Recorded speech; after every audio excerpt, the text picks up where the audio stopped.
Trey Hendrickson showed up to the Bengals facility today, and he had a lot to say about his future with the team. Here's some of it.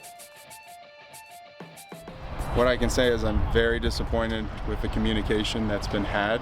It's very, former players have walked in these shoes, and what it foreshadows is not something that I'm excited about to tell my wife and family. They see how hard I work. There's no other organization knows me better than this one. They watch me an individual, they see how I carry myself as a human being, and they know me. You try not to let the business become personal. I think over the last week or so, it's become personal, unfortunately. And when there's a lack of communication in any relationship, if it's business or a personal relationship, lack of communication leads to animosity, and that leaves my narrative only to me with no clear direction. So the lack of direction, the lack of communication is leading to things that are allowing me to think about what's going to happen more than how great they have treated me. Tim, that all sounds like it's in a great place. What do you make of Trey Hendrickson and his current contract dispute with the Cincinnati Bengals? Yeah, I think there are a lot of key things to what Trey Hendrickson said there. Like, he obviously, sounds like somebody that's, feels like it's gotten personal. He said as much, and he feels, I think, hurt by how the Bengals have handled this. He sounds like somebody that knows what he's kind of laid on the line for the organization. For some context, he's got 35 sacks in the last 2 years. Like, you could argue that he's been as good as any pass rusher in the NFL over that stretch. He's due to make $15 million.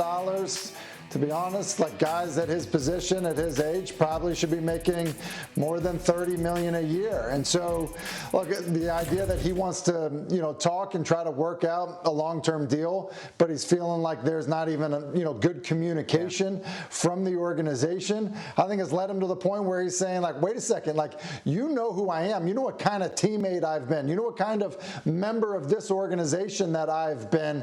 And this is how we're going to communicate about me potentially getting a contract extension. So, look, I understand it. I actually, sympathize with him quite a bit, because if you look at the Bengals, especially guys on the defensive side of the ball that probably deserve to be rewarded, Trey Hendrickson would be at the very front of the line.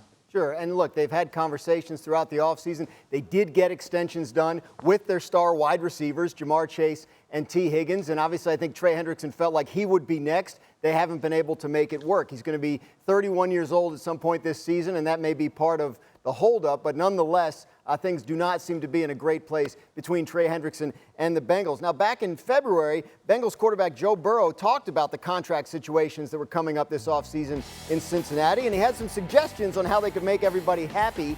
Here's what Burrow said to Barstool Sports at the time. Quote, "You could convert some of the money into a signing bonus, which will lower the cap hit. You can push some of the money to the back end of the contract. That lowers the cap hit. And then when you get to the back end of the contract, you can restructure it and convert it to a signing bonus. The Eagles are paying everybody. That seems like the way, whatever they're doing." So it all sounds simple. There's no doubt about it. When the Bengals have spoken publicly this offseason, they've talked about how they do have the cap space to extend all these guys. Tim, but what do you make of the Burrow side of all this? I'm sure he's happy they got Higgins and Chase done, but he would like Hendrickson there as well.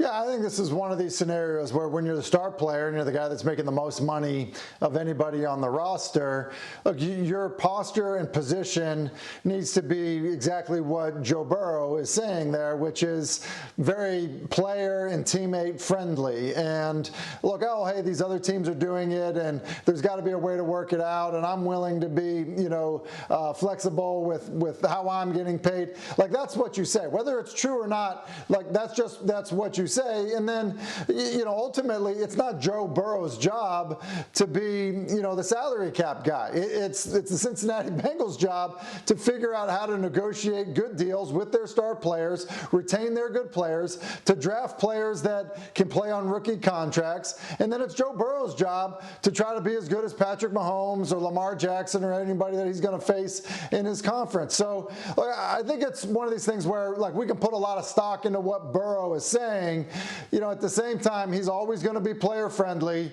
And ultimately, the team has to decide that they're willing to reward their star players and structure them to deals that make sense. You mentioned Trey Hendrickson's age. Look, yeah, he will turn 31. He's got 35 sacks the last 2 seasons. That is hard to replace. That is really hard to replace. And so I think when you look at it from Cincy's perspective, yeah, it's great to have 2-star wide receivers, but be careful because you might lose your best edge rusher. It's gotten personal now, Dan, between the Cincinnati Bengals and Trey Hendrickson. And for Trey Hendrickson to come out and say what he has said the last 2 days over the phone with me yesterday, in press conference settings today, that tells you how upset, bothered, and frustrated he is at the pace of these negotiations. If we go back to last year, he felt like he was told that all he had to do was come in, be a good soldier, produce on the field, and he would be rewarded. Well, he came in, he led the NFL in sacks, he didn't say anything, he went through the season and played as well as anybody in all of football, and now this offseason, at a time where he was going into an offseason when he was going into the last year of his contract, and he's scheduled to make $15.8 million this year.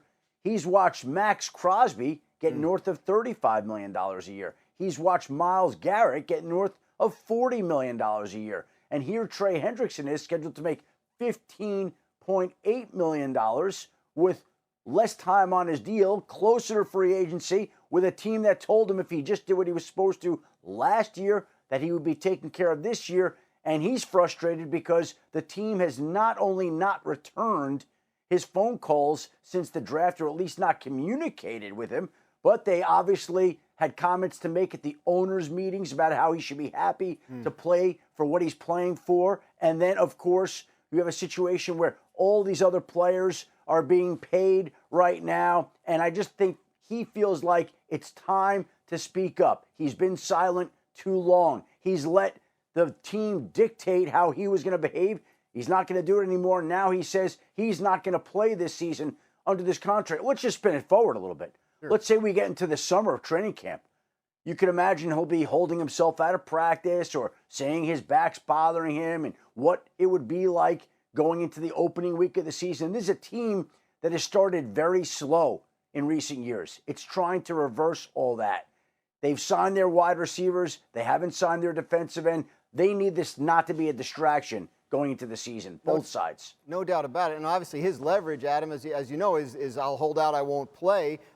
We've seen some players go into the regular season willing to miss real games in an effort to get what they want out of these contracts. You spoke to him on the phone. You said yesterday, that feels like a realistic possibility to you at this point?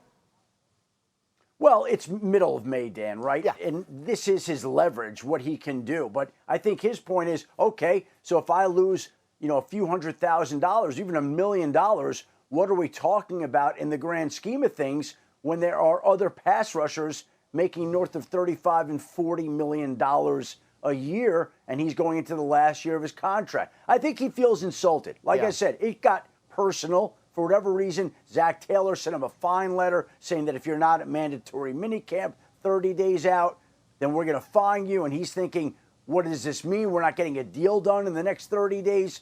Again, it sounds like this has gotten off track, off rails, and right now both sides needed to get back on track to see if there's a way to figure it out. They got deals done for Jamar Chase. They got deals done for T. Higgins. They have not gotten Trey Hendrickson done, and this is going to be an issue until there is a deal that gets done. Of course, as you mentioned, plenty of time to get a deal done, but it does seem like there seems to be some mending of fences. I'm a Floridian, so there's unprovoked shark attacks and there's provoked shark attacks. This is not something where I'm just twiddling my thumbs thinking, oh, how can I get the next one up?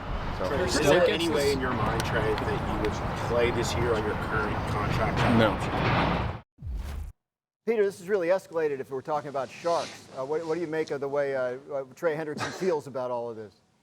Well, there's blood in the water from one side, but it seems like the Bengals aren't budging. I find this actually refreshing in a way. A lot of times we go through the agents and the players aren't speaking publicly, but Trey Hendrickson is a 30-year-old man who has signed multiple deals and is looking to get paid and is basically very measured.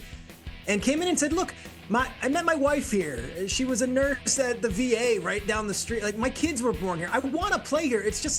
It's not fair based on market value what I'm making right now. So I would like to see a new deal, and the Bengals aren't budging. The Bengals came into this offseason, and as we progress more and more into the offseason, they had two priorities: pay Jamar Chase and pay T. Higgins. They did that. When the rubber hits the road, I don't know what else to say, but like this, to him to come to OTAs, not practice, dress like he's about to go play 18 on a nice course afterwards, and just talk directly to reporters in a very measured way is refreshing because you get to hear his side. The one distressing thing about this is that there were some text exchanges with Zach Taylor that he revealed that set him back and he was not happy with. You hate to see it get ugly, but like, guys, in the business world, this stuff happens, and I hate to say it, he is a great player, but when you see that 3 before someone's age, teams aren't lining up to pay you. And in this case, the Bengals were looking to hire and sign and give a big extension to their 2 young wide receivers, and they might not have been looking to pay this guy before his contract is up. And that's part of the frustration here, Peter, and I think that's one of the reasons that Trey Hendrickson is so upset right now. And for him to get to this point in mid-May, where he is speaking up and speaking out and wondering what's going on.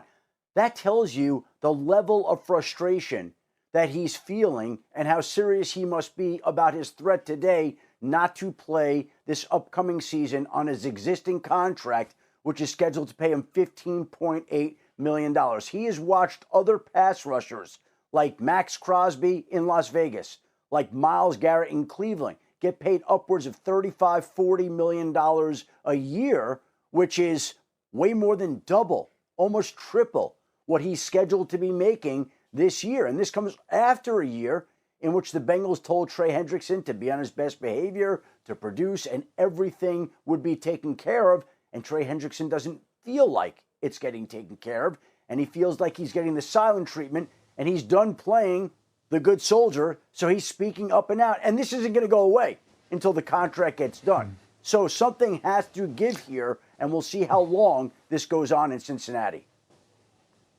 He's been a good soldier. We just had the list of guys that have had back-to-back 17-sack seasons. Like, it's a short list with Hall of Famers on it. Like, just the reality. And then, look, he's had double-digit sacks, over 13 sacks in 4 of the last 5 years. Like, and then he's been a good teammate. Like, how he's handled his business, how he's been patient to get the last year of a deal when some of those guys you mentioned, Adam, weren't even in the very last year of their deal. So I think when you just look at that, Trey Hendrickson feels like he's, the team has not been loyal, upheld their end of the bargain. And quite frankly, I would agree when you look at it.